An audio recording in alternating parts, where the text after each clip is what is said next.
نحمدہ و نصلی علی رسولہ الکریم اما بعد فاعوذ باللہ من الشیطان الرجیم بسم اللہ الرحمن الرحیم السلام علیکم ورحمۃ اللہ وبرکاتہ۔ لرن کرن یوٹیوب چینل میں خوش آمدید۔ اللہ رب العزت کا بے پایاں لطف و کرم اور کریم آقا صلی اللہ علیہ وآلہ وسلم کے نالین پاک کا صدقہ ہے کہ اس نے مجھ ناچیز کو قرآن پڑھنے اور پڑھانے کی توفیق بخشی۔ ہم آپ کے لیے لے کر آئے ہیں مکمل قرآن کورس جس سے ہر عمر کے لوگ مستفید ہو سکیں گے۔ اب آپ گھر بیٹھے مکمل قرآن سیکھیں۔ اس کورس میں ہم آپ کو تجوید کے ساتھ قرآن پڑھنا سکھائیں گے۔ قرآن کو تجوید کے ساتھ پڑھنا لازم ہے۔ جب ہم قرآن کو تجوید کے ساتھ پڑھیں گے تو ہمارے لیے یہ جاننا ضروری ہے کہ آیا علم التجوید کیا چیز ہے۔ تو آئیے جانتے ہیں علم التجوید کے بارے میں۔ یہ وہ علم ہے جس میں حرف قرآن کو صحت اور خوبصورتی کے ساتھ پڑھنے کے قواعد بیان کیے گئے ہیں، یعنی ہر حرف کو اس کے مخرج اور تمام صفات لازمہ اور اجزاء کے ساتھ ادا کرنا تجوید کہتا ہے۔ اس کا نام علم التجوید ہے۔ علم التجوید کے موضوع کے بارے میں جانتے ہیں کہ علم تجوید کا موضوع کیا ہے۔ علم تجوید کا موضوع عربی زبان کے حروف تہجی ہے۔ آئیے دیکھتے ہیں کہ علم تجوید کے بارے میں حکم قرآنی کیا ہے۔ تو علم تجوید کے بارے میں حکم قرآنی یہ ہے وَرَتِّلِ الْقُرْآنَ تَرْتِیلًا، اور قرآن کو خوب ٹھہر ٹھہر کر پڑھو۔ دوسری جگہ پہ ارشاد باری تعالیٰ ہے الَّذِینَ آتَیْنَہُمُ الْکِتَابَ یَتْلُونَہُ حَقَّ تِلَاوَتِہِ اولئک یؤمنون بہ ومن یکفر بہ فاولئک ہم الخاسرون۔ جن لوگوں کو ہم نے کتاب دی وہ اس سے اس طرح سے پڑھتے ہیں جیسے پڑھنے کا حق ہے۔ یہ وہی لوگ ہیں جو اس پر ایمان لاتے ہیں، اور جو اس کا انکار کر رہے ہیں سو وہی لوگ نقصان اٹھانے والے ہیں۔ آگے دیکھتے ہیں کہ علم تجوید کا فائدہ کیا ہے۔ علم تجوید کا فائدہ یہ ہے کہ جب ہم قرآن کو تجوید کے مطابق صحت اور خوبصورتی کے ساتھ قرآن شریف کو پڑھیں گے تو ہمیں اللہ تعالیٰ کی خوشنودی اور رضا حاصل ہوگی۔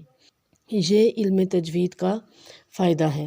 ہمارے اس کورس سے مکمل استفادہ حاصل کرنے کے لیے آپ کو شروع سے لے کر آخر تک تمام ویڈیو سے آگاہ رہنا پڑے گا۔ ہمارے چینل کو سبسکرائب کریں اور بیل آئیکن کا بٹن دبائیں تاکہ ہر نئی ویڈیو آپ تک پہنچ سکے۔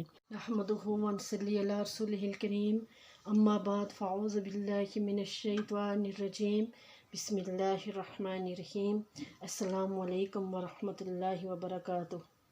آج کے سبق میں ہم عربی زبان کے حروف تہجی کو درست مخارج کے ساتھ ادا کرنا سیکھیں گے۔ تو آئیے شروع کرتے ہیں آج کا سبق۔ Lesson number 1۔ پہلا لفظ ہے الف۔ الف کی مقدار ماہر تجوید کے نزدیک بند انگلی کو کھولنے میں جتنا ٹائم لگتا ہے اتنی ایک الف کی مقدار ہے۔ الف کا مخرج ہے جوف دہن، منہ کے خالی حصہ کی ہوا سے ہم الف کو ادا کریں گے۔ با، اگلا لفظ ہے با۔ با کی مقدار 2 الف کے برابر ہے۔ با کا مخرج ہے اوپر اور نیچے والے دونوں ہونٹوں کے تہر حصے جب آپس میں ملیں گے تو با ادا ہوگا۔ با۔ تا، تا کی مقدار 3 الف کے برابر ہے اور تا کا مخرج ہے زبان کی نوک اور ثنایا علیہ کی جڑیں۔ زبان کی جو نوک جب اوپر والے ثنایا علیہ اوپر کے سامنے کے 2 دانتوں کو ثنایا علیہ کہتے ہیں، تو زبان کی نوک جب اوپر کے سامنے کے 2 دانتوں کی جڑوں سے ملے گی تو تا ادا ہوگا۔ سا، سا کی مقدار 2 الف کے برابر ہے اور سا کا مخرج ہے ثنایا علیہ، نوک زبان اور ثنایا علیہ کے کنارے، یعنی کہ زبان کی نوک جب اوپر کے سامنے کے 2 دانتوں کے کناروں سے ملے گی تو سا ادا ہوگا۔ سا، سا میں سیٹی کی آواز پیدا نہیں کریں گے بلکہ اس کو کھوکھلا پڑھیں گے۔ جیم، جیم۔ جیم کی مقدار 3 الف کے برابر ہے۔ جیم کا مخرج ہے وسط زبان اور وسط تالو، یعنی کہ زبان کا درمیانی حصہ اور تالو کا درمیانی حصہ۔ ہا، ہا کی مقدار 2 الف کے برابر ہے اور ہا کا مخرج ہے وسط حلق، یعنی کہ حلق کا درمیان کا حصہ۔ خا، خا کی مقدار 2 الف کے برابر ہے اور خا کا مخرج ہے ابتدائی حلق، یعنی کہ حلق کا وہ حصہ جو ہمارے منہ کی طرف ہے،